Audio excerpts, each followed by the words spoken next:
ako. Of course, estudyante ang tawag sa akin.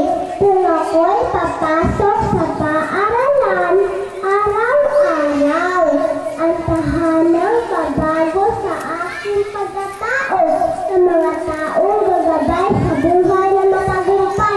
Of course, estudyante ako.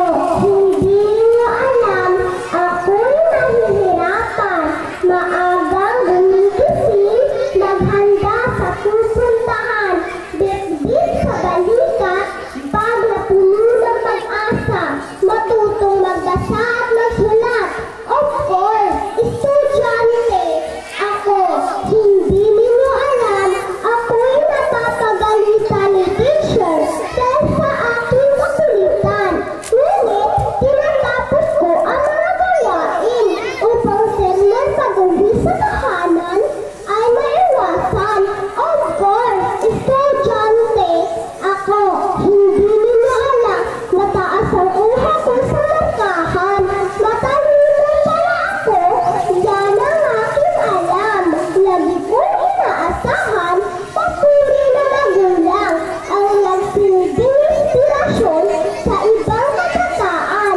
Of course, estudyante ako. O ano pang gusto ninyo? Nagsakripisyo naman ako dahil pangarap ay aabutin hanggang sa dulo nito. Mahirap man ako, gugustuhin ko matuto dahil ayon sa kasabihan, may magandang kinabukasan ang taong may pinag-aralan. Of course, estudyante ako. Thank you, Thea. Of course, remember kindergarten pupils. You need